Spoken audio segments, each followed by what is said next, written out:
السلام علیکم ورحمۃ اللہ وبرکاتہ۔ وہ 7 وقت جن میں درود شریف پڑھنا گناہ ہے۔ جی ہاں، ہم لوگ عبادت کرتے ہیں، نماز پڑھتے ہیں اس لیے کہ ہمیں ثواب ملے، تسبیحات پڑھتے ہیں اس لیے کہ ثواب ملے، درود شریف پڑھتے ہیں اس لیے کہ ثواب ملے، کیونکہ ہم نے درود شریف کی فضیلت سن رکھی ہے کہ درود شریف پڑھنے پر ایک بڑا اجر یہ ملتا ہے کہ اللہ رب العزت کی جانب سے رحمت کا نزول ہوتا ہے۔ اللہ رب العزت ایسے شخص سے محبت فرماتے ہیں جو نبی کریم صلی اللہ علیہ وسلم پر درود شریف پڑھتا ہے۔ یہ بھی سنا ہے کہ نبی کریم صلی اللہ علیہ وسلم کے جنت میں سب سے زیادہ قریب وہ شخص ہوگا جو نبی کریم صلی اللہ علیہ وسلم پر سب سے زیادہ درود شریف بھیجتا ہوگا، اور یہ بھی معلوم ہے کہ جو شخص کثرت سے درود شریف بھیجتا ہے اس کے اللہ تبارک و تعالیٰ گناہ معاف فرما دیتے ہیں۔ تو ہم درود شریف پڑھتے ہیں اس لیے کہ ہماری نیکیاں بڑھیں، اللہ ہم پر نظر عنایت کرے، رسول اللہ صلی اللہ علیہ وسلم ہم سے راضی ہوں اور ہمارے گناہ معاف ہوں۔ لیکن کیا ہوگا کہ جب بجائے ان سارے انعامات کے الٹے گناہ گار ہونے لگے، ہمارے گناہ لکھے جانے لگیں، ہماری نیکیاں لکھے جانے کے بجائے گناہ لکھے جانے لگیں، گناہ کم ہونے کے بجائے گناہ زیادہ ہونے لگیں، اللہ رب العزت نظر رحمت فرمانے کے بجائے اللہ رب العزت ناراض ہونے لگے، اللہ رسول اللہ صلی اللہ علیہ وسلم راضی اور خوش ہونے کے بجائے ناراض ہو جائیں، پھر کیا ہوگا؟ وہ کیا وقت ہیں، وہ کون سے اوقات ہیں کہ جن میں ہم اگر درود شریف پڑھیں گے تو ہم بجائے ثواب کمانے کے گناہ گار ہوں گے؟ تو وہ 7 وقت ہیں، وہ جو میں آج آپ کو بتانے والا ہوں کہ یہ 7 وقت ہیں۔ ان وقتوں کا خیال کریں، ان وقتوں میں درود شریف نہ پڑھیں ہرگز، ورنہ بجائے ثواب کے گناہ ہوگا۔ معلوم یہ ہوا کہ ہم چلے تھے نیکیاں کمانے اور الٹا جو پاس تھا وہ بھی چلا گیا اور گناہ ہمارے کھاتے میں لکھ دیے جائیں تو ایک بڑا خسارہ ہوگا۔ اس میں سے پہلا وقت ہے چھینک آنے کے وقت۔ جب چھینک آئے، اسنیزنگ کے وقت ہمیں الحمدللہ کہنا چاہیے۔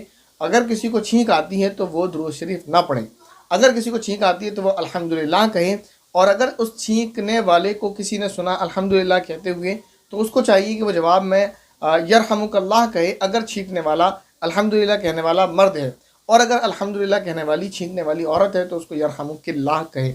ایسے ہی جب وہ چھینکنے والا اس جواب کو یعنی یرحمک اللہ یا یرحمک اللہ کو سن لے تو جواب میں کہے یہدیکم اللہ ویصلح بالکم۔ یہ کلمات ہیں جو چھینکنے کے وقت کے ہیں، نہ یہ کہ درود شریف پڑھا جائے۔ تو چھینکنے کے وقت، اسنیزنگ کے وقت درود شریف نہیں پڑھنا چاہیے۔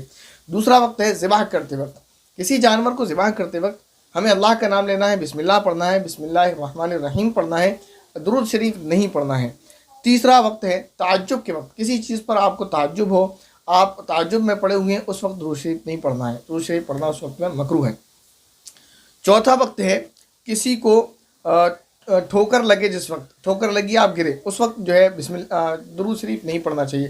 ٹھوکر لگے تو ہمیں ملتا ہے حدیث شریف کے اندر کسی کو انسان کو اگر ٹھوکر لگے اور وہ گر جائے تو اس وقت اسے چاہیے کہ وہ بسم اللہ پڑھے، نہ یہ کہ وہ ٹھوکر کے وقت درود شریف پڑھے۔ پانچواں ہے کسی چیز کے بیچنے کے ارادے سے کسی کو کوئی چیز دکھاتے وقت۔ عام طور پر دکاندار یہ کرتے ہیں، یہ اس لیے منع ہے کیونکہ سامنے والا دھوکے میں مبتلا ہو سکتا ہے۔ دکانداروں کو منع کیا گیا کہ اپنی کسی چیز کو فروخت کرنے کے لیے، فروخت کرتے وقت کسٹمر کو اپنا پروڈکٹ دکھاتے وقت آپ کو درود شریف نہیں پڑھنا ہے، اس لیے کہ کسٹمر یہ سمجھے گا واہ ماشاءاللہ کتنے اللہ والے آدمی ہیں، درود شریف پڑھنا ہے تو ان کی زبان پر ہر دم درود جاری ہے، تو ان سے نیک تو کوئی ہوگا نہیں، تو یہ جو چیز ہمیں دے رہے ہوں گے وہ صحیح ہوگی۔ معلوم یہ ہوا کہ بہت سارے دکاندار تاجر جو ہیں وہ کسٹمر کو دھوکہ دے کر نبی کا اپنے آپ کو نبی کا محب دکھا کر کہ ہم اللہ کے نبی سے محبت کرنے والے ہیں، ہم اتنے اللہ والے ہیں کہ ہر وقت درود شریف پڑھتے رہتے ہیں، اور گھٹیا پروڈکٹ پکڑا رہا ہے، اس لیے منع ہے۔ تاجر کو دکان پہ بیٹھے ہیں آپ، درود شریف پڑھتے ہیں، کوئی حرج نہیں، پورے دن درود شریف پڑھیں، لیکن درود شریف اس وقت خاص طور پر پڑھنا کہ جب آپ کسٹمر کو پروڈکٹ دکھا رہے ہیں، جیسے آپ کی کپڑے کی دکان ہے اور وہاں کوئی بہن آئی ہوئی ہیں سوٹ لینے کے لیے، ان کو دکھا رہے ہیں اور لیجیے بہن یہ بہت پیارا سوٹ ہے، اللہم صلی علی محمد وعلی علیہ، تو وہ بیچاری سوچے گی کتنا اللہ والا آدمی اور یہ پتہ نہیں کہ وہ اس کو چونا لگا رہا ہے۔ تو اس وقت جس وقت آپ بحیثیت تاجر اپنا پروڈکٹ سیل کرنے کے لیے کسٹمر کو دکھا رہے ہیں، اس وقت آپ کو درود شریف نہیں پڑھنا ہے۔ چھٹا نمبر ہے پیشاب پخانہ کرتے وقت۔ جس وقت آپ ٹوائلٹ میں ہیں، قضاء حاجت کے لیے گئے ہوئے ہیں، اس وقت درود شریف بالکل بھی نہیں پڑھنا ہے۔ اور ساتواں اور آخری وقت ہے اپنی بیوی سے ہم بستری کے وقت۔ ایسے وقت میں درود شریف بالکل بھی نہیں پڑھنا۔ تو یہ 7 وقت وہ ہیں کہ جن میں درود شریف پڑھنا مکروہ ہے۔ اگر آپ درود شریف ان وقتوں میں انجانے میں پڑھ لیتے ہیں، جیسے بچے ہیں، ہم نے بچوں کو سنا ہے، دیکھا ہے، جو چھوٹے چھوٹے بچے ہوتے ہیں کیونکہ انہوں نے مکتب میں پڑھا لکھا ہوتا ہے تو بعض جگہ پڑھتے رہتے ہیں، بعض بچوں کی عادت ہوتی ہے کہ وہ ٹوائلٹ میں بھی درود شریف یا دعائیں کلمات پڑھ رہے ہوتے ہیں، تو بچوں کو سمجھانا چاہیے۔ تو ان میں سے کچھ وہ وقت ہیں جن میں تو نہیں پڑھتے ہیں درود شریف، لیکن کچھ وقت ایسے ہیں جن میں انجانے سے ہم درود شریف پڑھ جاتے ہیں، تو ان سے بچنا چاہیے۔ ان وقتوں میں درود شریف ہرگز بھی نہیں پڑھنا چاہیے۔